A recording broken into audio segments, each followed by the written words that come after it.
Ladies and gentlemen, welcome back to the Champions Chess Tour final event of 2024.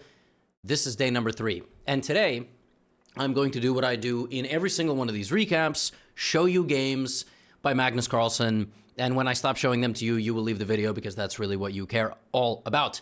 On a serious note, 2 people out of 8 automatically qualify to the semifinals, 2 people get eliminated, and 4 people have to play a survival stage so that 2 more emerge and make it to the semis to join the top 2. So, we're going to get into the games today. That's the entire intro. It's 30 seconds long. I'm going to now self-promote for no longer than 15 seconds. Check out Chess League 2.0. The launch is out right now. Launch price discount as well as course owner discount are active. Gotham Chessboard, Walmart, and also on Amazon. And should be under Prime shipping in a couple of days. That's all. Okay, that was around 15 seconds. That was pretty good compared to normal. Also, EU Tour. Get your tickets in the description. Here we go. Ready? Magnus Carlsen versus Denis Lazavik. Then I have Vincent Keymer versus Alireza Firouzja for you, as well as some other games. Denis Lazavik is only 18 years old, and he is a dark horse in this event. This first game that I'm going to show you by Magnus, just watch. E4. Denis responds with the Sicilian defense. Knight f3, knight c6. Magnus goes for a Rossolimo. Now Denis plays a line that I really like. He plays e6. This is the line that I've been playing recently. I've been dabbling in all of these Rossolimos with the knight going to e7, trying to make sure that my knight is protected. White now has the option to take right away and damage the pawn structure, or castle, put the rook on e1, and then actually bring the bishop back and say, well, you wasted time.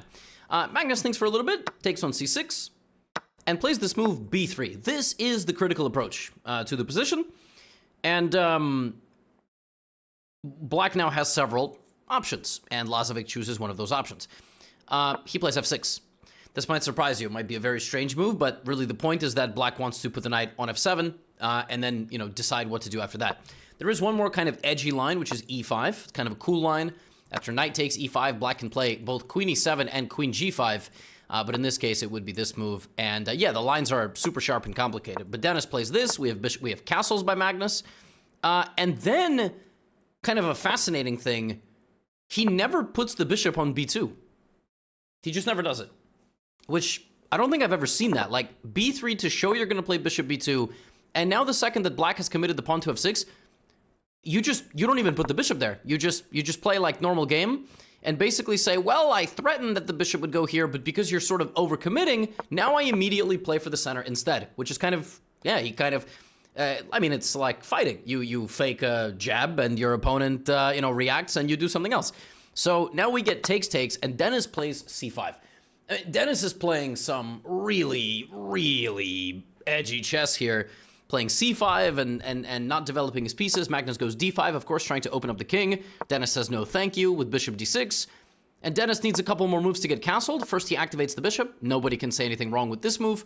Also, it's not just about the rook. It's about the fact that the knight wanted to go there, hitting the bishop. So he gets rid of it, and now he castles. And actually, from the opening, I gotta tell you, Denis is thrilled. He has a pretty good position. Yeah, Magnus is sort of knocking on the door, and all his pieces are active, but Black's got great play. And that's the beautiful thing about the Sicilian defense.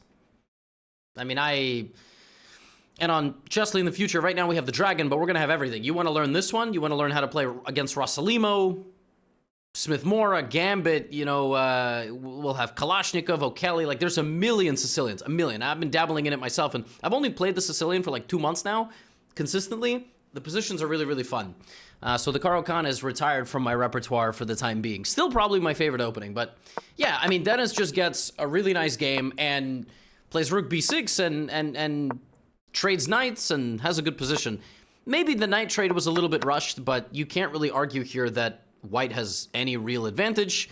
Magnus himself is just unable to prove it at all, and it's queen, bishop, and 7 pawns each.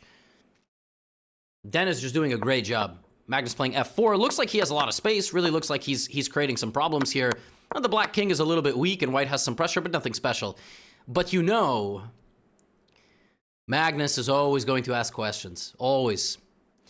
And the thing about this position is, if you ever get into an endgame of bishops, when they are on the same color, if your color complex is on the opposite color of your bishop and also your opponent's bishop, in general, it's a benefit. Right now, every single one of Black's pawns is on a dark square, and Magnus knows that, and he knows that in the future, just by being a little bit annoying and constantly creating some problems, he's going to make Dennis feel unpleasant. Like, it looks like he's already blundering some perpetual check. Dennis trades the queens at the right moment, brings the king forward, but he's always a little unpleasant. Look, if bishop takes here, he's going to go f5, try to bring his king and take this pawn. Magnus doesn't really have much of anything. He's trying to restrict, but yeah, this is just a draw. But just because the pawns are on the wrong color. And there is one final remaining detail, which is the person with the more active king is happy. And, you know, he's going to try to check the king and take the center like this. With 5 seconds on the clock, this is a very difficult endgame to defend. But on top of that, it's difficult to defend because all your pawns are on the wrong color. One wrong move, one lazy move, and suddenly the bar is alive. And it could be 48 moves into a game against Magnus. He's going to find the right idea, and the right idea is b4. And now white goes from having a frozen pawn chain to a mobile one. And this literally is game over. Black can still defend a little bit, just like maybe by the skin of his teeth, but pawn's gonna go up. And while somebody has to go play defense, you will escort the pawn with the king, and Dennis allows this, and now is simply losing because he cannot simultaneously defend the pawn from promoting and also defend the second pawn. And he resigns. Out of nowhere. Just absolutely out of nowhere. And he just makes it annoying. He just makes the game constantly annoying. Does Magnus. Dennis now has to win with the white pieces, and he plays an uber solid approach. He plays the double fianchetto. The boys have all their pawns out and about like this. Kind of a hilarious position. Magnus, having to defend the position with black, has to basically draw this game, and he is the top performer. He almost won every single match. He lost one match, and that was to Firouzja. He lost that in the Armageddon. Otherwise, if he wins against Lazavik, he scores 6 out of 7 points, and he is the top semifinalist. And by the way, as the top semifinalist, he gets to choose who he plays. So it's not like seeding. The 2 people who make it out of the survival stage are volunteered as tributes, and Magnus gets to pick who he wants to have a date with or consume in an inferno. Rook c8, and this one was kind of funny. Here, Magnus sort of threatening the rook is being activated and then trying to threaten a repetition of moves. Dennis has to play for a win, which is not really his style. Like, Dennis's style is play good and solid moves, but Magnus's style is play the best moves more often than my opponents, and he's got very nice control of the light squares. He completely takes over here, pushes the bishop back. Couple moves later, here comes b5, and he gets a beautiful protected pawn on the b file, which is just going to always be a problem. This bishop is going to activate. There it is, and black is just absolutely chilling here. Dennis is trying, but it's just not going to be good enough. Magnus's pieces are more active. They are standing sharper. Dennis has to sacrifice material here, which might work against me. It's not going to work against Magnus, though. The game gets spicy, though. Dennis, 8 seconds on the clock, trying to activate all his pieces, but it's a rook for a knight. It's a rook for a knight. It's against the best player in the world. And Magnus can continue the game here. But remember, a draw is good enough. Forces a repetition.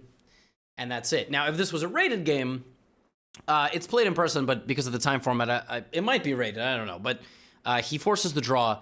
And I am happy to report today, by the way, that their ratings are still inconsistent and showing differently game to game. Fantastic. That's not something that was fixed. No problem. I actually, for a second, could have sworn that they were the same. That was not done deliberately. Magnus is the top semifinalist, and he awaits whether it's going to be Alireza. If Alireza loses this game, it's not going to be Alireza. It will likely be Jan Nepomniachtchi. But despite Denis Lazavik losing to Magnus, he had a fantastic semifinal. Remember, on the first day, he won 3 matches, which was not the same for a bunch of the other players. So he's still very, very close to qualifying. Vincent Keymer, the man on the team of Gukesh, playing a ready, which is his bread and butter, or whatever the bread and butter equivalent is, you know, in Germany. Decent. By the way, in Germany, I remember I was in Köln last year. No, this year, in April, I went there, and I was there for a few days. I went to this fantastic cafe. I've never tasted fresher eggs in my life. It was like there was a farm in the restaurant, and there was an egg, and it was, like, amazing. Just When Americans travel to Europe, as maybe just me, but some people in the comments can echo this, when I eat a lot in the States here, I feel sick, bloated, and tired. Like if I go out to a restaurant. Recently, I don't know if anybody else feels like this. I've been going out to restaurants and the food quality just tastes bad. I don't know if it's the oil, the fry, whatever they use. When I overeat in Europe, I feel fine. I have a coffee. I feel good. I don't want to nap. I don't want to sleep. I don't feel bloated. I don't feel gross. Had delicious scrambled eggs in Köln. I'm just going to say. And the bread was, Europe has the best bread. Copenhagen, Paris, everywhere I've been this year, bread is fantastic. So Europeans, I know I'm generalizing. You guys are like it's not fair to do that, but you're all fantastic, all of you. All right. D4, C5, and I can't speak for anybody else. I haven't traveled anywhere else this year. But you're all fantastic, wherever you are in the big world. E6, this is a Benoni from Alireza, who plays in a provocative fashion. Rook E8, Rook E1. The Benoni is an opening that is simply better for white. It's simply better for white according to the computer. But the reason why Alireza plays it in rapid format is because he doesn't have a lot of time to sit and be depressed about playing his opening. You don't want to play a Benoni in a 90-minute game as a Grandmaster? You can play it. Club tournament, no problem. Benoni's fantastic at amateur level, like below master level. The plans are easy. Black has active play. Black creates counterplay on the queens. Play is fine, but at master level with only 8 minutes on the clock, Alireza knows what he's doing. He's going to try to create some counterplay. Vincent just has a great position, and he immediately moves forward. That was maybe a little bit rushed. Probably he should have made a few improving moves. A4, H4 actually, maybe bringing the queen, bringing the rook. He does this and immediately tries to capitalize. But now, after king g7 and the knight not being able to arrive over here, he has to commit fully to this. He has to play f4 and try to play f5. He doesn't. And Alireza is one of the best dynamic players in the world. He's going to find a way. But now here comes f4 from Vincent. Rook b8, Alireza gives up this, which is epic. Look at that. Plays queen g5. And the beautiful thing about Benoni-style counterplay is it's like a tornado. I mean, it's all over the board. It's on the queen side, king side, down the middle. And before you know it, you kind of have to trade and try to go for an endgame. Endgame is super complicated, super sharp. Alireza, 44 seconds on the clock. Alireza has been doing this thing in this event where he gets losing positions and has no time on the clock and wins. Why? Because he's one of the best in the world. One of the best in the world. Knight c5, rook b5, now he's just down a pawn. But Vincent is converting. Like I said, if Vincent wins this game, he knocks Alireza out of the semis and into the consolation. Or, I mean, not like the survival stage. Knight c3. But suddenly, despite being up a full pawn, all of Alireza's pieces are alive. The knight on the edge of the board is stuck. How did that happen? Well, it galloped in, and then he accidentally got it trapped. Because now knight c3, the rook is hanging, the knight is hanging. Alireza gives up a rook for 2 pieces. Rook for 2 pieces is better for the person that's getting the 2 pieces. The pawns are blockaded completely, and they will be eaten. They will be eaten. It's just a matter of time. Firouzja, an excellent scramble player. He's so good. And he's going to win a pawn pretty soon. There it is. And then he's going to come back and probably win the other pawns. And he does. And now the position's equal, but Vincent Keymer wants the audience to feel like they are part of the show and blunders a rook to a fork. He plays rook to a7 and simply blunders a fork. And now Alireza will win the final pawns. And this is a completely winning endgame because he's 2 pawns up. Now, actually, F and H versus rook is a draw. If the king is on the right defensive spot, he's not. He's back there though. I don't know. Bro's going crazy. H2 pawn promotes now pretty easily, and this is game over because the square has been secured. So Alireza and Magnus are the top 2 semi-finalists. Vincent Keymer relegated to the survival stage. So are Lazavik and Nepo. So it's MVL versus Keymer, and it is Lazavik versus Nepomniachtchi. These guys had a very epic match yesterday. They both won a game. It was very complicated. Ultimately, it was Jan who won. So d4, knight f6, and Lazavik plays not knight f3 and g3. Lazavik plays the Trumpowski. Bro thinks he's GothamChess. I mean, I invented this opening. By the way, if you'd like to, I'll put a link in the description. There's a Trumpowski attack. You can try it for free if you haven't yet on Chessly. Separated, nice little mini course there for you. But it's one of my favorite openings. I used the Trumpowski to get to master level. I remember when I discovered this opening in like 2016, I had a win rate of 80% against masters, 22, 23 FIDE rated players, 22, 2300 FIDE rated players. And basically the point is I would just take Nimso and Grunfeld and King's Indian players totally out of theory And if they played knight e4, I would even play the raptor variation. So I would play for h4, try to get this really complicated stuff. Like, better for intermediate and advanced players, but still very, very fun. And one of my other favorite lines to play was like this. I would just play like a London, except my bishop would be here. And if my opponent's castled, one of my favorite things to do in the Trzymkowski was to play a stonewall attack structure, and then I would do things like this. I'd play h4. And I would try to attack with my queen, and sometimes if they played h6, and I played h4, and, you know, they would just do something like that, I would then play g4, I would then take and play g5. And this was one of my favorite ways of playing the Trzymkowski. Just leaving my king in the center of the board and playing in stonewall style by putting the f2 pawn to the f4 square. So I really enjoyed stuff like this. But of course, you can also, you know, bishop g5, like e6. I like the big center variation. I like putting 2 pawns here. I think it's very nice. Positions are very, very comfortable. But anyway, knight d2, that's a little bit about the Trzymkowski. Yeah, in this game, Denis doesn't play. He just puts the knight on e5. And then, here, Jan actually plays knight d7, and Denis can consider h4. h4 is the move here. The point being, obviously, to trade and open up. But if f6, queen h5 is now way more powerful, because now black has to go here, and you get another move. So Denis could have played h4 here. He goes queen h5, which is fine, but now he never got his h-pawn in the game. Now he can play h4 one more time here. But he does this, and then he trades everything, and then he plays g4. But here's the problem. This is too slow. If you want to start an attack here, you've got to do it without trading off your pieces. Maybe even, well, g4 now wouldn't have made sense. He would have lost the bishop. He could have maybe taken and then played for g4, or at least f4 and then g4, but black is always in time here. Black's going to be okay. He needed to attack a little bit differently, not with the queen out. I'm not coaching him. I'm just telling you what should happen. And what happens is Nepo's like, first of all, he takes on d4. Now black, you know, black opens up the position, and now he kicks out the queen, and now he comes here, and this very well-timed move, e5. And Jan here shows that he's kind of the old dog.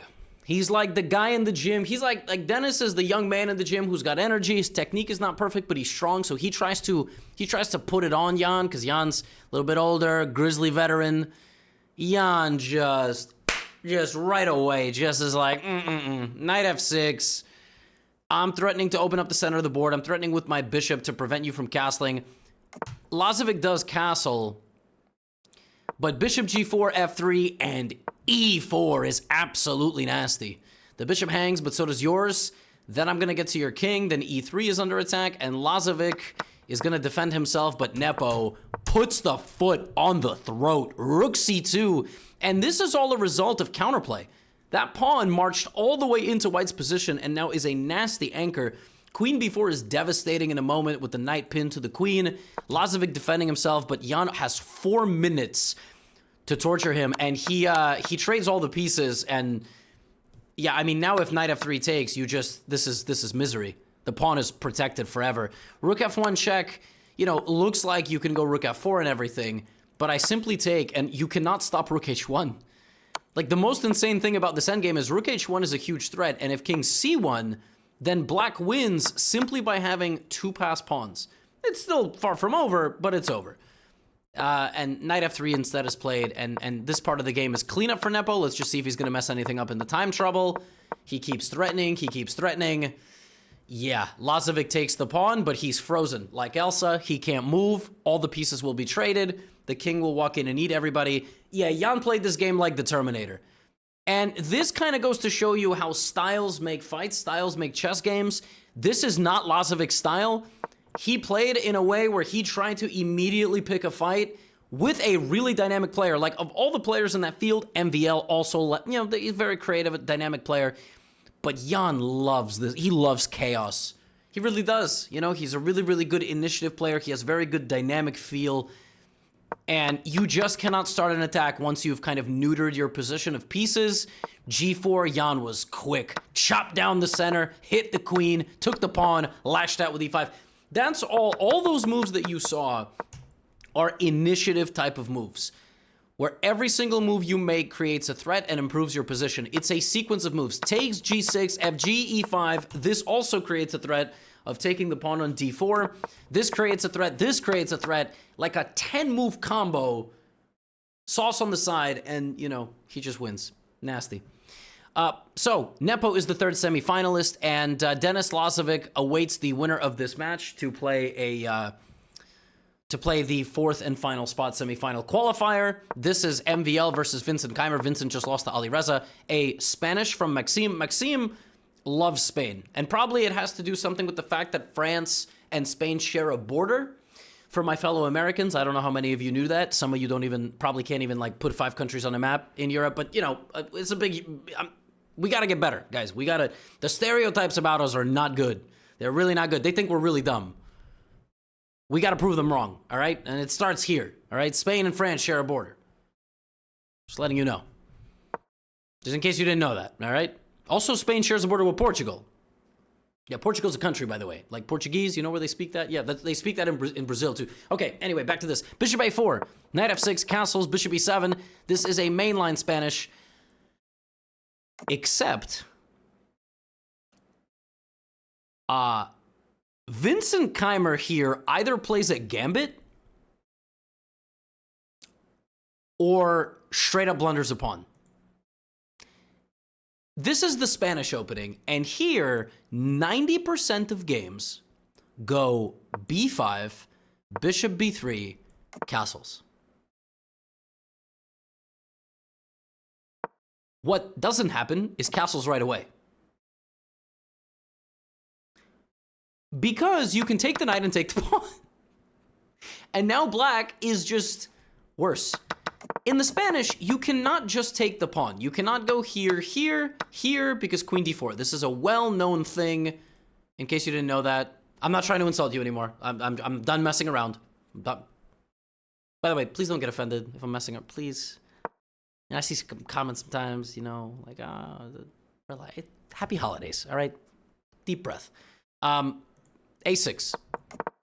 And later, this actually is completely fine, because this is not a fork anymore, as the pawn is protected, at least by the rook. So when this happens, the queen has to move. Yeah, Vincent Keymer just straight up lost the pawn. He made... I like Vincent a lot, but I think he just had a brain fart. And he just made a big, like an elementary mistake. And after bishop b7, my man is just straight up down a pawn. But that's not the end of the game. Like I said, it could have been prep. I have no idea. Maybe this was some sort of prep, because suddenly his pieces come alive. Maxime could have been a little bit more emphatic, I guess. Like, he could have maybe done something a little bit differently. But, yeah, somehow, like, maybe he shouldn't have rushed with knight c3. I don't know. But somehow black's position comes alive. Bishop h4, and after knight e4, Vincent's back. So, total chaos. Maxime doesn't like what he's done here. He's got to trade the queen, knight e4, and if black takes on h4, you know, this bishop is also hanging, so we have bishop c6 in a trade, and Maxime's like, let's play this endgame. Knight c4, puts the knight on e3, and white is, it's equal, but white is better. Because the pawns. Yeah, the computer says it's equal, but it's not easy to play this, right? But after rook d2, rook d1, now it should just be equal. And yet, it's not so simple. First of all, if this pawn gets frozen on the wrong color, white will just win the pawn. Like, you can't defend it anymore. King f7, f3, king e6, king f2, g5, king e3, and now MVL puts the pawn on c4, and he starts asking questions like,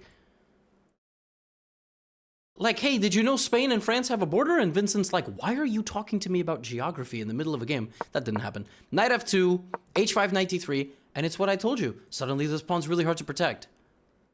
Here comes f4. By the way, notice pawns opposite color of the enemy bishop, making the bishop kind of useless. You know what I'm saying? h4. Now that was rushed, but it's already very difficult to make a move. He plays h4, but this is the wrong approach, because now f5.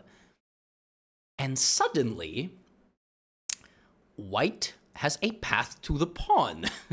And this king can't cross the territory at all. He just can't move forward. He can't cross any of these squares. And it's going to take way too long to get over there. whereas white has access by 2, right? Now, you could try to get after the knight, but he plays a5. Knight f2 protects, king e7, b3. And he has triangulated. The knight arrives on a square where the king can no longer protect. And this game, Maxime did his best Magnus impression. Wins the pawn back, knight back to c3, forces the king, and just starts pushing. Just pushing. Knight d2, knight here. He's just going to wait. He's going to wait. Now he wins the pawn. Yet black can't stop 2 pawns on a and h. Vincent Keymer goes down to Maxime. Knight c5. The knight is going to d7 or e4 to take. Kick the bishop out. Very nice game from Maxime. And Maxime went on to beat Denis Lazavik as well. That game was a little bit... Those 2 games were a little bit boring. I'm not going to lie. They were very slow and maneuvering positional games. This one was quite interesting because it featured a blunder very early and then some interesting counterplay. And the final reveal of today's video is that Magnus Carlsen selected MVL as his rival in the round of the semifinals. So he could have chosen Nepo, who he played the World Championship against in 2021, or MVL. Now, if I'm willing to put a wager on it, I actually think Magnus struggles more against MVL. He's still dominant, but between the 2 of those, actually, I think he's lost more speed chess matches against MVL. He once lost, I think he's lost twice to him in the speed chess championship. Maybe it could be once, but he definitely lost to him before in the speed chess championship. So I think he's trying to get rid of the guy who he actually thinks might be his toughest test, and he's letting Nepo and Firouzja play against each other, and one of them knocks each other out. So that's kind of fascinating. We'll know tomorrow. So that's all I have for you today. Check out Chessly if you haven't already. If you're on a free trial, might be coming to an end soon. So check out the launch price discount, and all this stuff already is in all of your inboxes. I'm adding 3 courses today. Queen's Gambit accepted, the Portuguese Gambit, which we've redone and refilmed and redesigned, and the Anti-Sicilian for white. So a way to play, a very tricky, interesting line. It's more for the advanced folks, I would say. And more stuff coming. More beginner courses coming, more skills courses like middle games and so on. Just the whole thing. Very exciting. And there's a holiday challenge. So much exciting stuff. Get out of here.